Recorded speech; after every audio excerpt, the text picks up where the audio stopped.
experience. When my awakening happened, it was mostly feeling the connection with the Divine Mother, the creation, the wonder of the creation.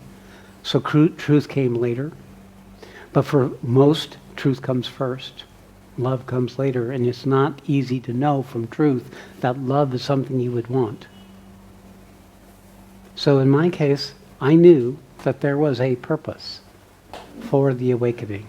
And my purpose was to empower the world, to empower people who would come to me in order for them to be able to move into relationship with existence in the fullness of the opportunity of what they were, and possibly in the process discover the truth that they were, the eternal truth, the unchanging truth. The more we live in the freedom of that truth, the more we can love. But only if we engage in the world with that truth.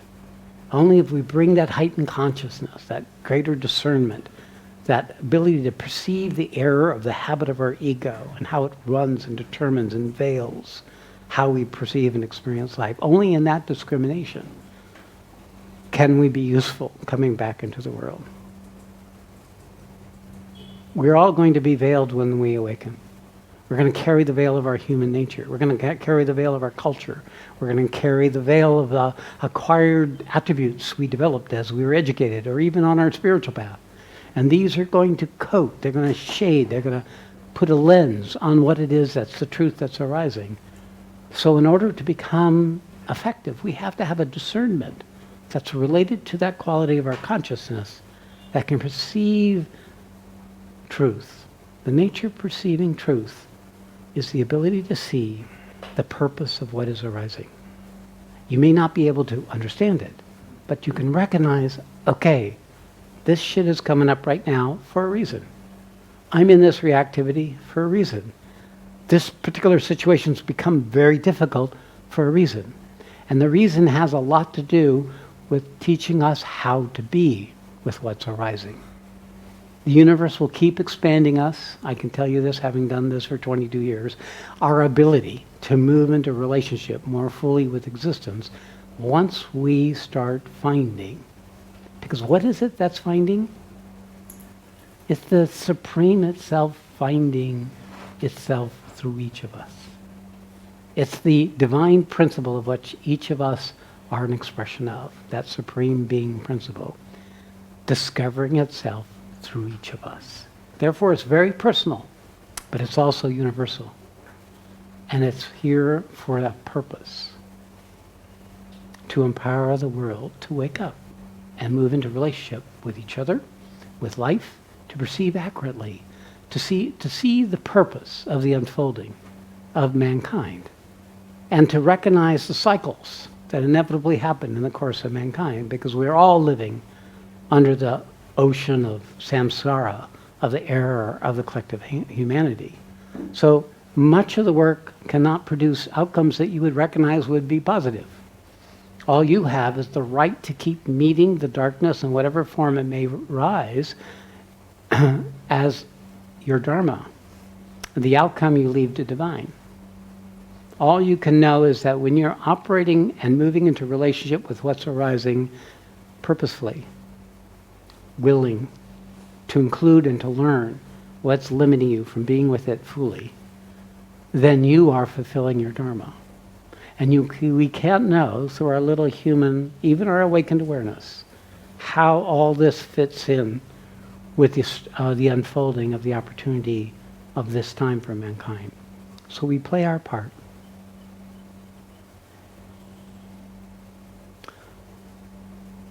So are you seeking? Seeking's like a child. It imagines it doesn't have it, so it seeks outside of itself to get it. It seeks love from its parents. It seeks the toys its brother or sister is playing with for itself. It's always this seeking, seeking, seeking, seeking, because it doesn't yet know itself. Finding is the discovery of yourself that's already there. Therefore, it's not an outward action as much as an inward action. And the outward can help you come more inward by meeting yourself as the projections of the parts of yourself you haven't been able to be with.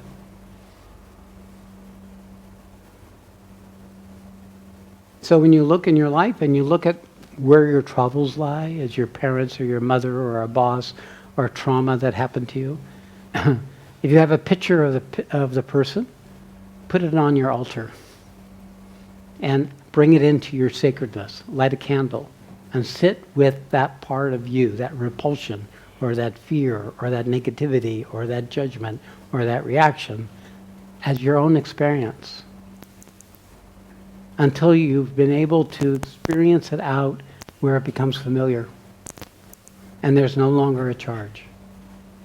One or two things will happen. You'll come at peace, or actually you'll experience love and compassion.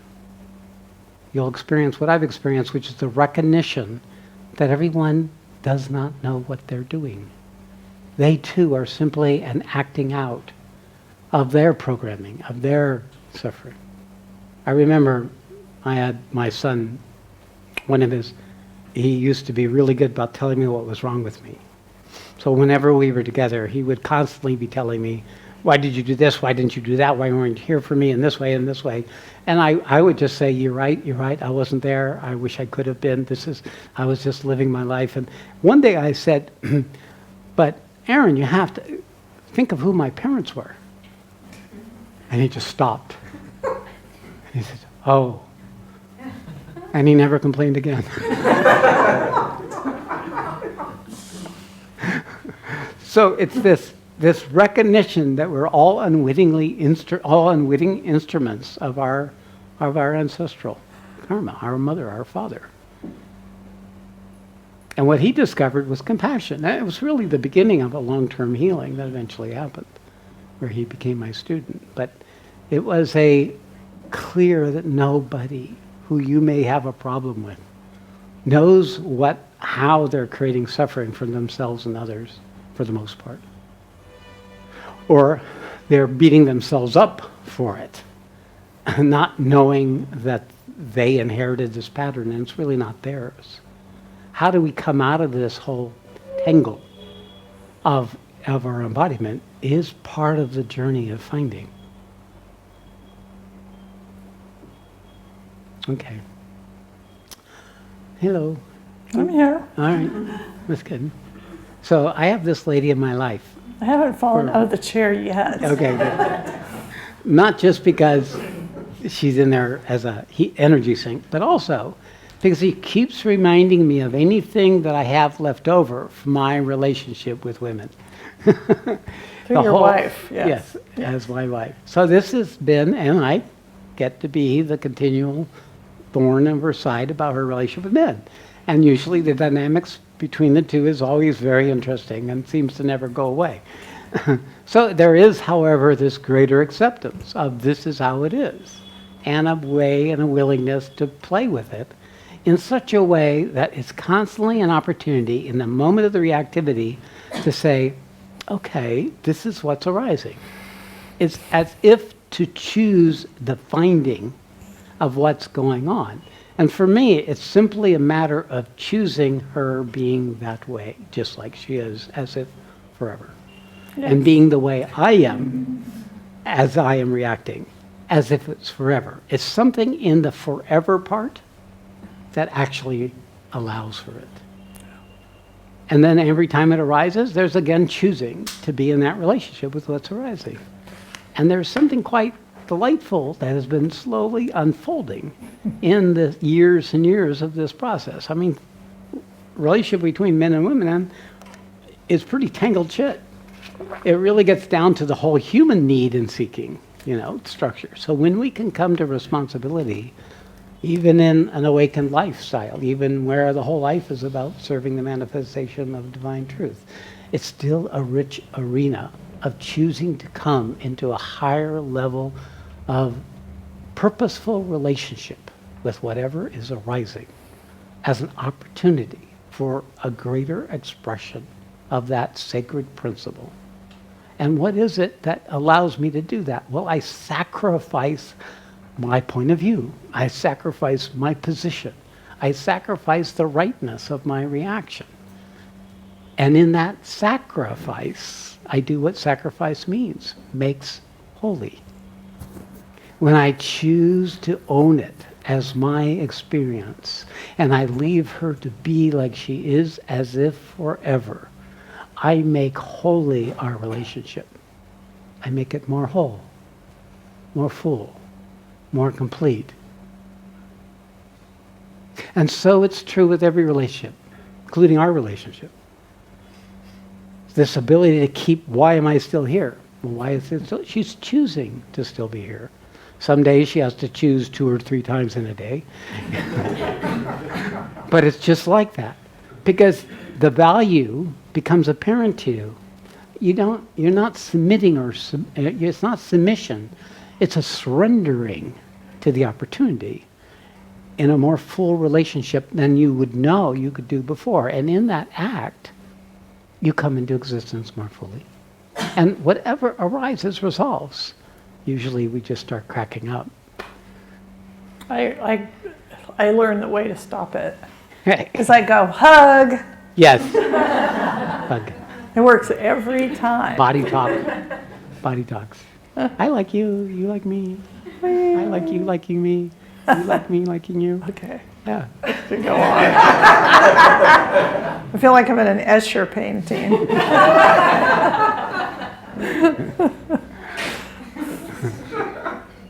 It ends in love. It ends in love and joy and freedom. But it's embodied. It's in life. It's not hiding out. Wherever we are is where it happens. Wherever you are is where life happens.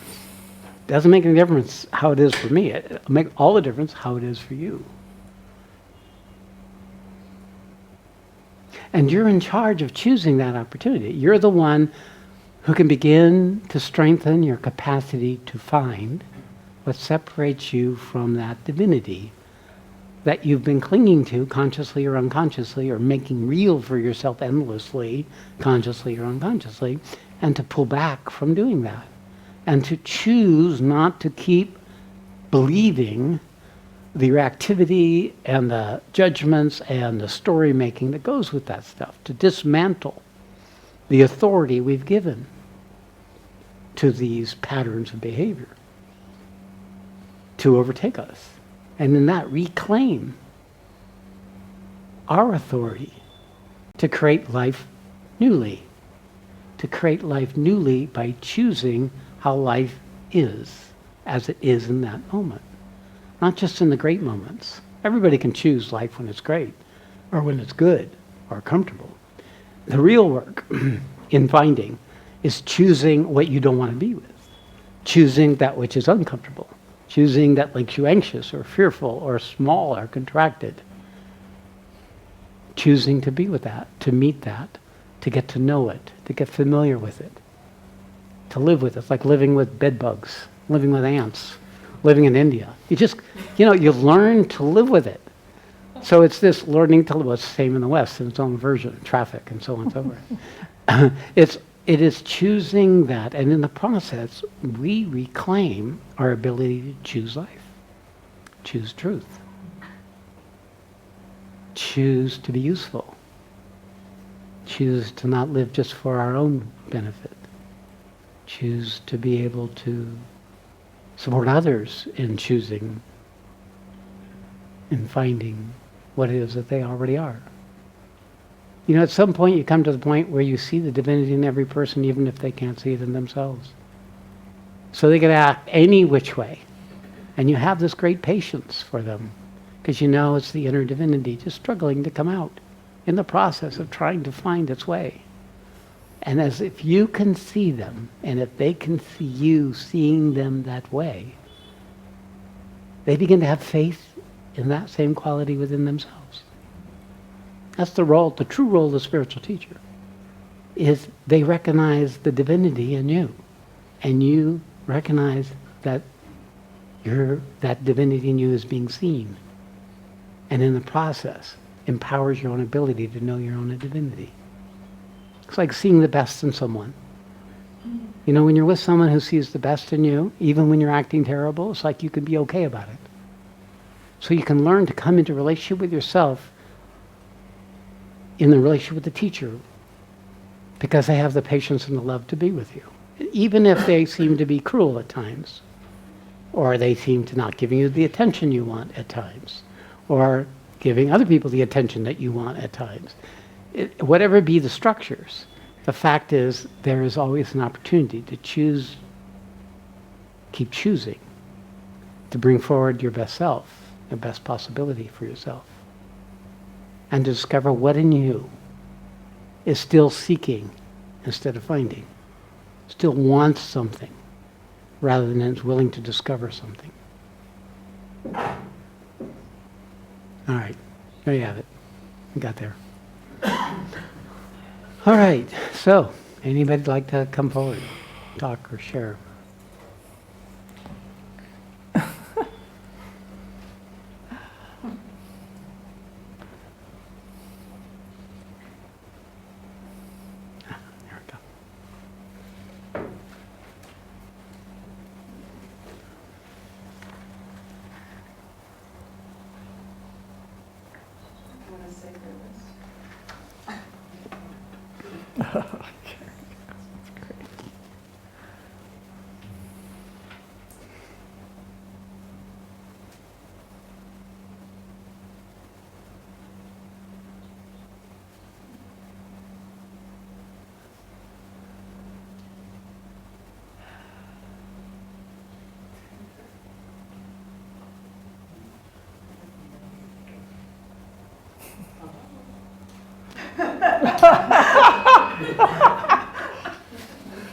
That's good.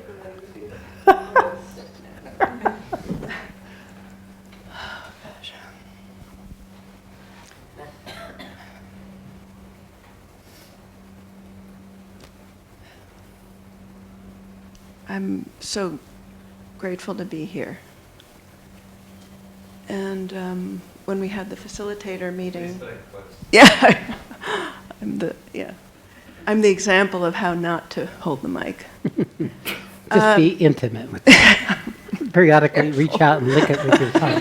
Then you know it's close enough.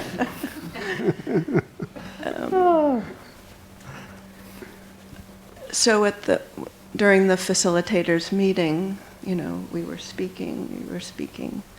And then of course after the speaking, then a lot of other stuff comes, And there's a recognition in regard to this this issue which I brought forward and which you're fully aware of, that there's a process going on in my system which isn't completely letting me let go of it right now. Okay. And it's all there. Yeah, it has to do with, I really feel as if it's converting gradually or over some period of time into authority, into a deeper sense of authority. Because I keep tasting it. Okay, I'll tell you an entry point for that feeling. Mm-hmm. It's a tantrum. It's a tantrum. Angry that it didn't get what it wanted. So it's not willing to let go unless it gets what it wants. So it's almost a permanent tantrum position. A contracted, angry, didn't get what it wanted. So that structure is a bitch. It is a tough nut to crack. Because it brings resentment, it brings expectations, it brings demands, it brings all the other compensating. So what you really want to do is feel that. Experience that angry, tantruming structure. Now, I don't know if it was shut down. I don't think it was particularly. I think maybe your mother, maybe somebody had this, and you owned it as yours. But I want what I want when I want it. Fuck you. Okay, so if you've got that in you, then you have to own it in a way by getting intimate like you're doing. And the way that, as we say, is you meet the experience. Now maybe that means you have to act it out. Maybe you have to be, because the anger component is preventing you from going into the wounding. That's the source of the tantrum.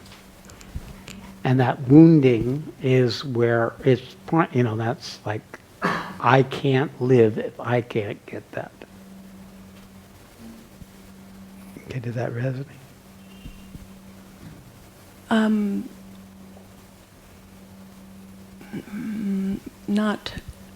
Not completely.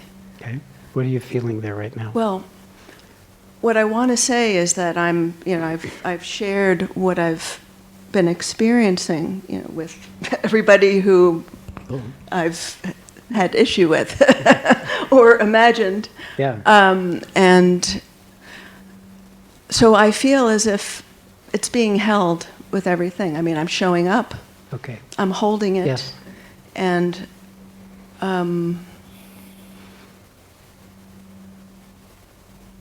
when I have the opportunity to choose someone's head off or not, I choose not to. And I choose to just completely, fill the moment with as much love as, just Okay. fill it completely with love. And that would be what to do. Yeah. In that moment of choice, by not taking action, you begin to dismantle its authority. Yes. And I'm very willing to dismantle its authority because I realize, what the hell am I here for anyway? Right. I know I have a sense of why I'm here, and I'm so willing, and I am willing Okay, to good. do that. Although, Yeah. yeah. But the power, there is power in there. There's a lot of power that I'm in touch with. Not always, but some of the time. Yeah. And that is a little, for someone who's been powerless and It's intoxicating. who's lived without having their full life and knowing that they have the capacity to do much, much more, continually encountering life where the doors have just, my karma just has not permitted expression.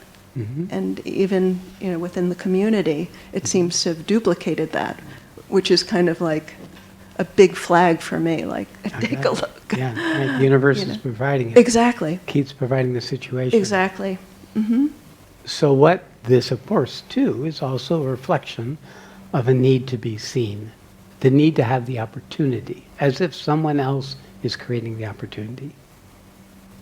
But when you choose to be where you are, Yes. even when it's limited, Exactly. then Yes. this is what you learn being a postal worker, is that Yeah. you had to keep choosing the diminishment where your full freedom and your full authority was not being allowed. Yes. Well, my whole life has been this story, but now I'm getting to really learn how to be in it and accept Okay. it more. Then I think that the power that's coming to you, the authority that's coming to you, is true. Mm-hmm. It is true. Yeah. And it is something that can grow. And the way it'll grow initially was to keep being in the place of choosing it. And then the universe will open up when the time is right Yeah.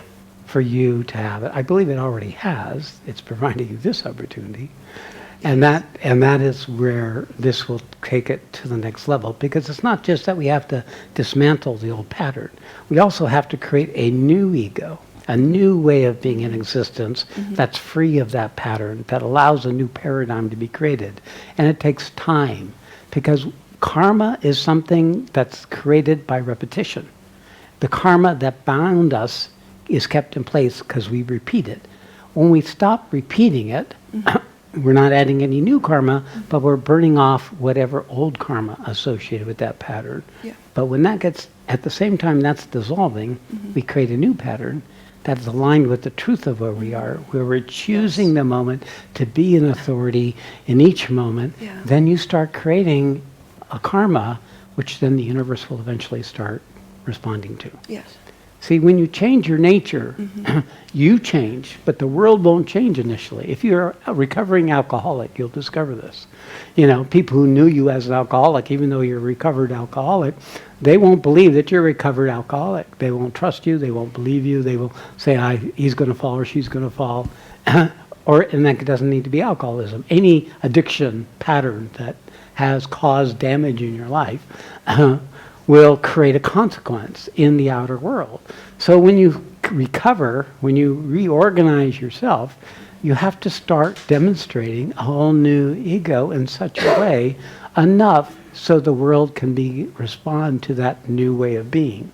This is true on the spiritual path. That's why there's not necessary outer evidence that the world is seeing who you are when you come to greater authority, is you haven't yet built the momentum or haven't enough dissolved the old pattern for that to show up.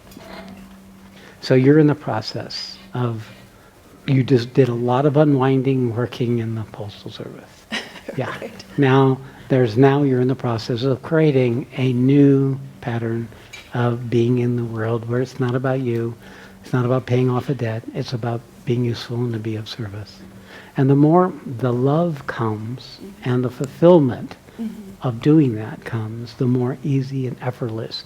Because the love is evidence that it's finding and not seeking. Because if you're looking to get something out of life from this new empowerment, then it's your ego now being able to be effective to get what it couldn't get before. Now I'm going to really be powerful. Now I'm going to really be... So that part is also what happens on the spiritual path when greater energies come, where you go into an ecstasy, like, I'm there, this is it. And you don't understand why the world doesn't see it. All they see is a crazy person. So it's this nature of we have to unwind the old patterns and create new patterns. The little ego has to learn to collaborate with the big ego. And this new, bigger ego is a truer one, and that serves you to making this more true and lived. And that's where it is. Yeah. Very good. I've got one quick. Is there any benefit for me to remain in India a little longer? Nope. Your benefit will be to be steadily engaged in relationship with people in a spiritual context, and to taking care of the material needs needed to do so. Okay. That's where to go. All right. Yeah, India did not serve you anymore. This would be the tendency to keep pulling away. Too easy. Have to throw you in. Okay. Okay. I just thought I'd ask. Yeah. Thank you. Okay. Anyone else? We're not going to have that many times before this wraps up. Okay. All right. We'll let Angela first, and then we'll get this run.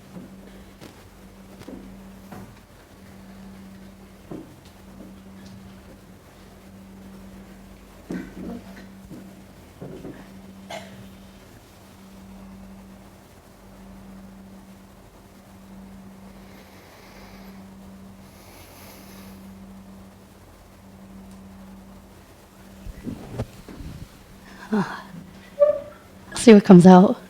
I just felt called to come up. Good.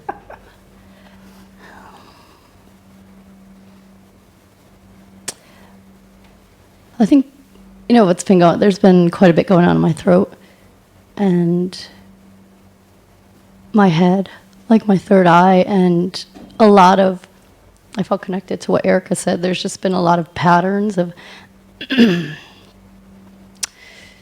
resistance, really, that have been coming up. And at the same time,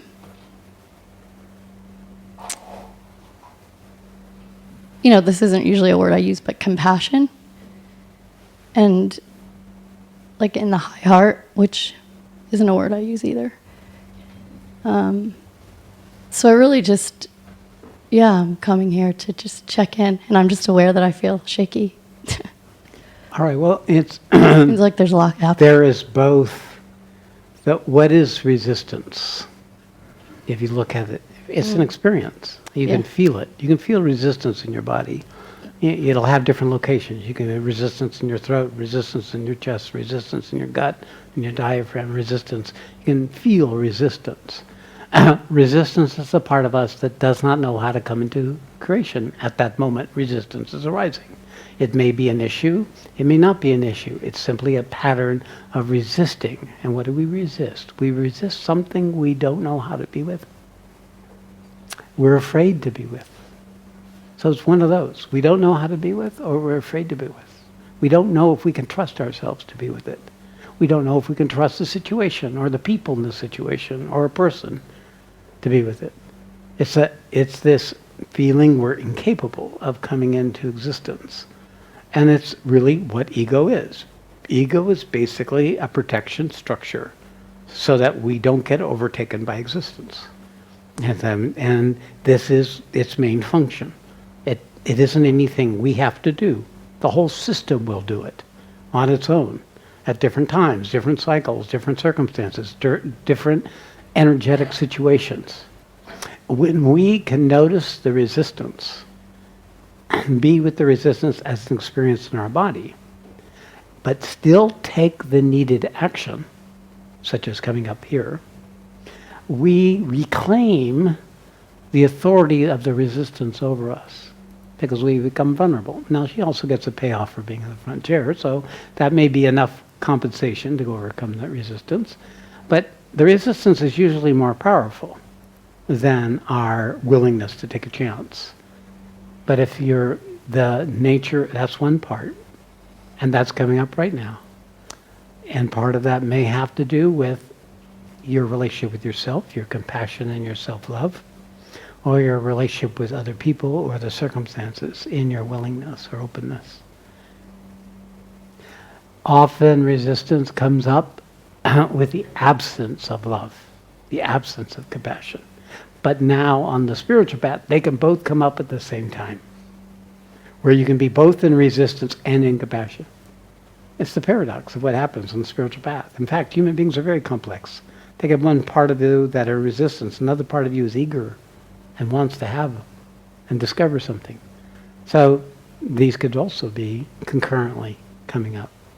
To try to understand them maybe isn't particularly useful. What's useful is simply to be where you are and to choose that and to let that be and then move on to whatever is the opportunity.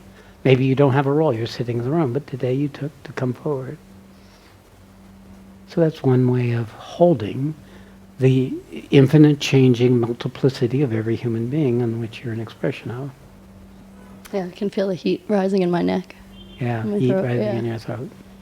Well, a lot of your issues are in your ability to speak your truth, to be yourself. And all of that would be part of this too. Okay, so where did that go? Did that go anywhere for you? Yeah, that feels true. There's also been like a lot in the lower chakras and upper chakras, and then in the middle is just like this wanting to be silenced, but I can't tell if it's true because it might be a silence like what is it called? Like there's like some clenching of the lips in the silence, so I'm not sure that it's really true. The same, but there can be emptiness. These can coexist. Okay. Yeah, these can coexist. Okay. Yeah. Just- Okay, Thank you. thank you. It's not necessary to understand this. It's like the person in the community is going through what's happening. They're having all these insights. And I said, that's the part of your human mind that longs to understand everything, figure everything out. And if you keep following that, it'll drive you mad. You have to be willing not to know. You have to be willing to just let what arises, arises, and be in your heart or be in your body. Otherwise, we'll assign importance to every little thing that rises. And when we start finding many different things arise, some seem very convincing and very powerful.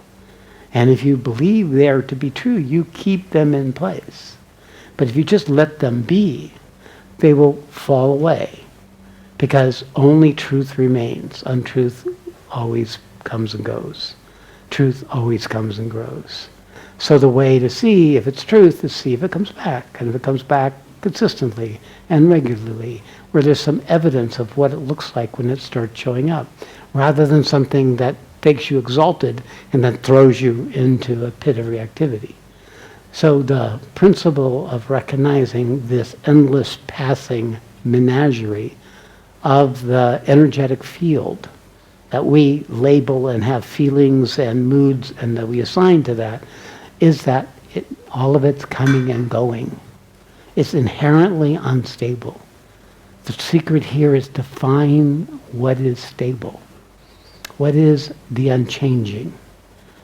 The way to actually meet the challenge of finding is to find the silence and stillness, to strengthen that quality of your silence and stillness. Because it's from there that you can hold, you can be the ballast for the tempest of the continuous unfolding vibrations of existence. Okay, Vishwan.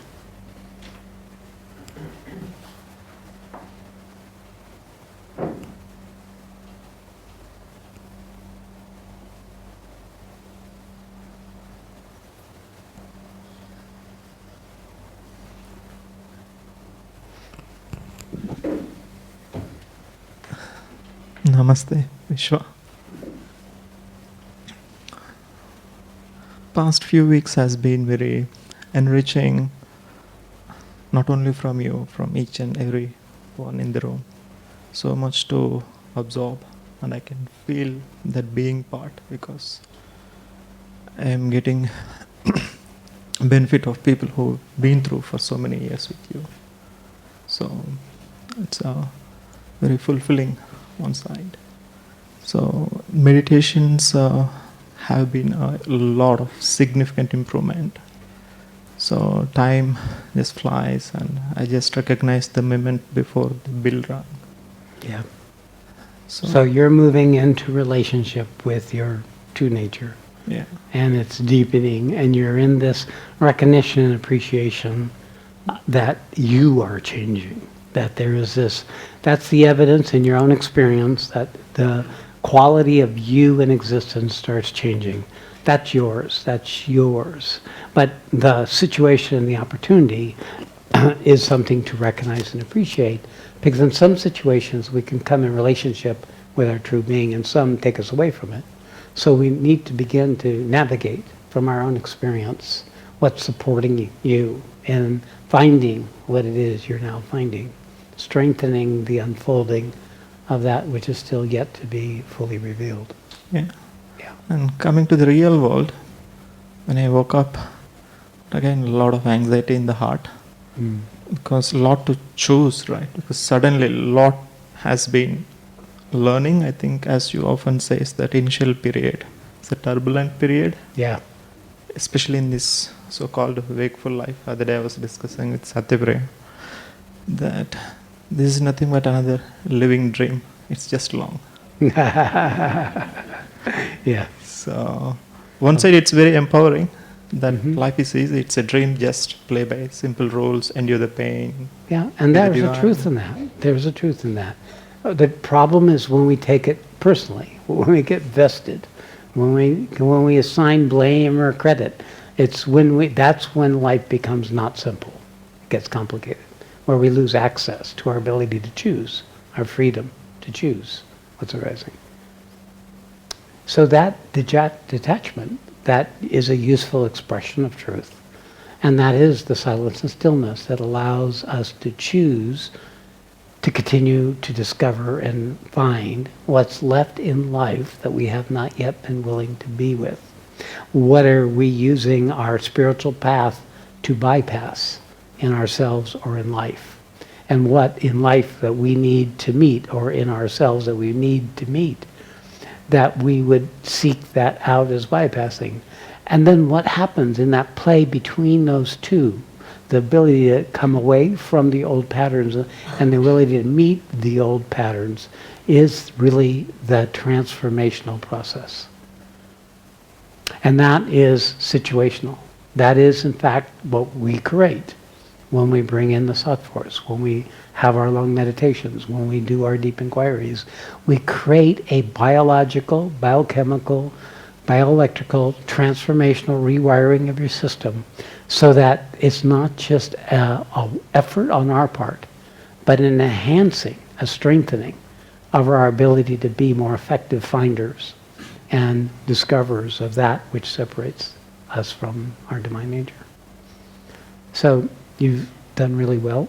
You've brought a maturity and a readiness, and when are you leaving? You leaving tomorrow? No, I'm here till 26th. Oh, till the end. Okay, great. All right. So yeah, that's right. You extended your stay. Yeah. All right. So you found something that works and you're staying with it. So whatever that might be, that's exactly what to do. Yeah. Right. I have one more question, but I will save it for next in interest of time. Oh, okay. I don't see a lot of people hopping up. So if you have one more question, go ahead. So I need to discharge a lot of duties for the material world, Yes. life, relationship, work. Yeah. Because I work for a multinational company, and I, as you said, like I'm in a position to impact the material better now. This digital disruption is happening with Good. artificial intelligence. All right. It's going to bring a lot more delusion to the world. Mm-hmm. But at the same time, that's what that brought me here, because the YouTube, the algorithms, I searching for something, Yes. that algorithm picked. So Yes. there is a truth in it. Yeah, that's the truth of it. At the same time, it's going to get more delusion, and it's been equated as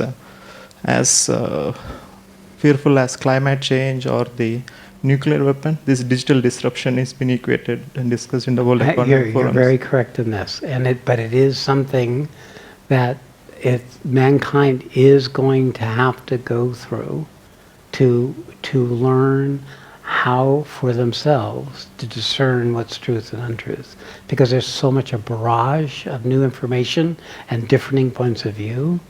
You're going to have to rest on something else to select what is true or not true out of that barrage. But the other side of it is there's so much information, so many different points of view, so many ideas and possibilities and apocalyptic visions all going on concurrently, that we're in this place of, this is like a sudden awakening for all of mankind.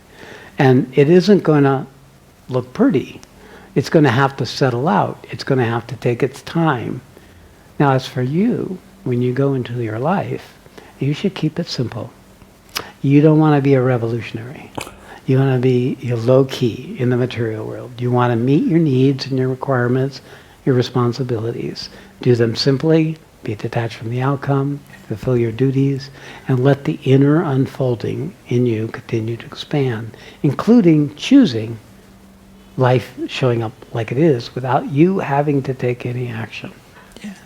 The mind's doing it anyway. I mean, that's what's awakening you anyway. That's what's living this world. It's got a plan. It's a bigger plan than any of us can know in any one moment.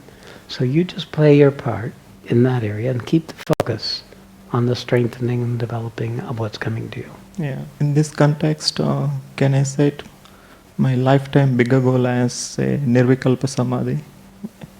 Not immediately, maybe 20 years or 25 years. I assure you, as the person in our community is finding out, it isn't anything you would want. No self-respecting issue, an ego would want this. However, that's kind of like the hook that takes you to the place that Nirvikalpa Samadhi is pointing to. But until that point goes, the goal is just to come into greater relationship with existence, greater truth, greater love in the parts of yourself and in life that you have not yet fully met. One step at a time, trusting divine. You now have found me, trusting in the process that will inevitably come in the course of time, and to seek out advice or support from people in the community or from me in order to assist you in having clarity about what that might look like in your day-to-day circumstances. Yeah. That's that simple. Perfect. Okay. Very good. Thank you, and love you so much. Yeah. Every one of you. He's our adopted child. Our house is not big enough. Yes.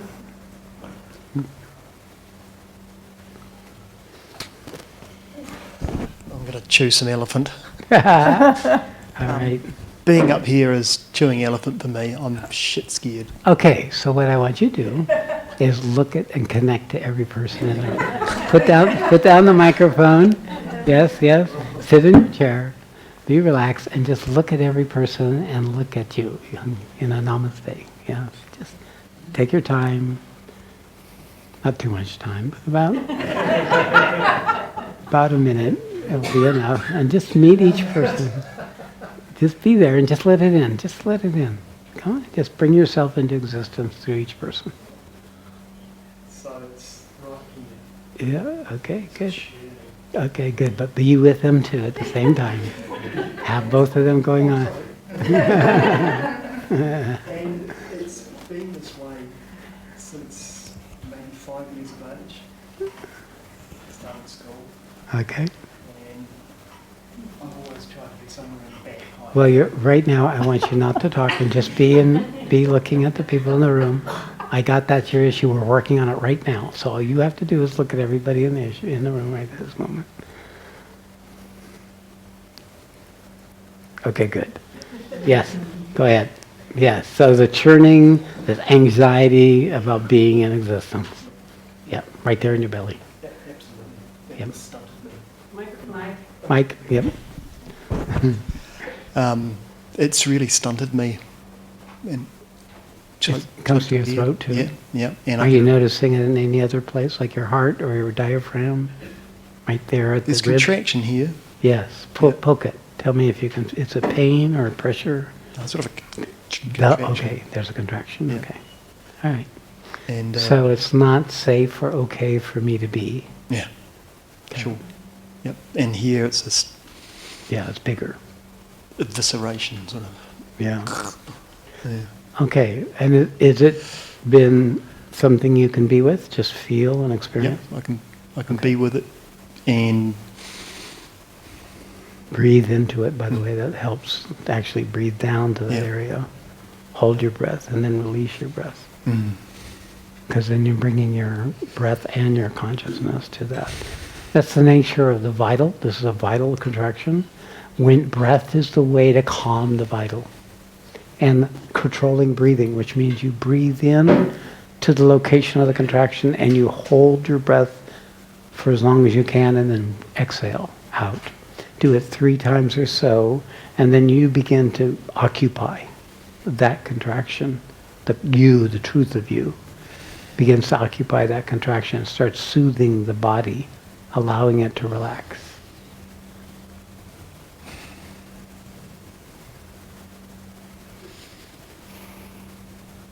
Yeah, breathe as deeply as you can. Do it right now. Fill up your belly like it's filling up with the breath, with the air. And then hold it, and then breathe out.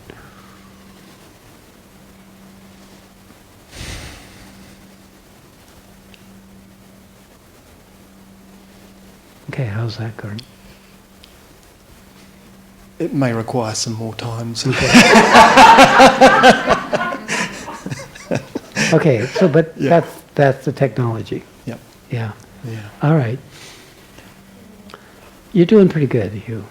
You know, you pretty much have been on the edge of being in life, and you've done pretty good. And the only thing is, the vulnerability is really very beautiful. It's like you can't shut down your vulnerability. And it's really a very beautiful quality that you have. You probably have always had it. Some people be attracted to it, but then you also become the victim and other people's taking advantage of that or causing a reaction in you, right? So do you have trouble with anger in your... I have, You have? for sure. Yeah, Yeah, for sure. At various times. yeah. So that would be a protection structure for the Yep. vulnerability? Yeah, sure. Yeah, to come back and forth. Yep. So it's really this whole area of your system has been struggling to come into the right relationship with existence, but it hasn't learned how to become calm, to become steady within yourself. I'm sure at some situations you're fine, but in other situations you're not. So the secret to that is regular, relatively long meditations, like an hour and a half twice a day, Right. on a steady every day. Yep. Okay, that will eventually take what you've come to, because you've come to quite a bit in your awakening, but it hasn't been able to be fully integrated. So when you start sitting quiet, silent and still, that's all you have to do, sit still, hour and a half twice a day, as much as you can. Some days you may not. There will be a better time of day, perhaps, to doing that than others.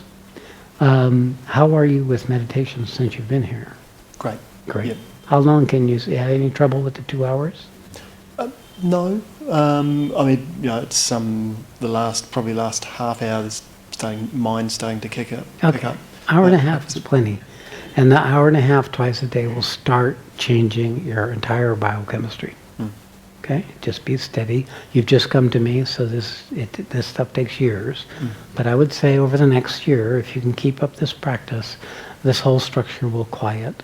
And it'll reveal the structures of anxiety or trauma that are underneath there in order for you to be able to meet it more fully. So, no, love is coming, truth is coming, truth is already here, love is already here. You really just need to find it and to bring it into your lived life in a way that the person can get it. Yeah. So I don't know how much it's a lifestyle change and how much it's just bringing the spirit into your daily life. You have children and relationship and work, so you have all those things. Don't really have work. Everything's sort of dismantled. It's it's sort of all It's quiet. fallen to bits. And are you able to make a living? I haven't had to up until, well, I don't know. I always seem to get by. Okay. One way or another. All right, then good. Then you can do this. Okay. And just let your life deepen and quiet into what's coming to you.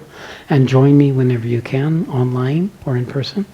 And over this next year, and it'll start integrating what's already there. Yeah. It's one of the reasons I let you come, because they see what you already are. Thanks. Yeah. Thank you. Okay. Time? Time. Tomorrow.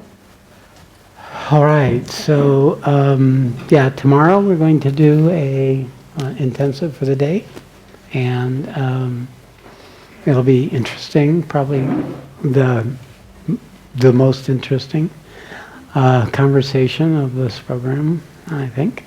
Certainly, it'll be the first time I'll be able to fully talk about the topic. So I look forward to it, and that's what's next. How many of you are going right home as soon as the program ends? Raise your hands. Well, just within a few days. And then who's coming to Washoe Valley? Yeah, and how many plan to come to Washoe? Okay, all right, yeah. And a few are coming to Rishikesh, but okay. So it's continuing, it's this ongoing process, it's not ending, there's a momentum, an unusual momentum in my experience. This is going to carry, it has a trajectory as it carries into your life. So we're just in another stage of that endless unfolding. All right, so we'll finish tonight with 5-minute silent sitting.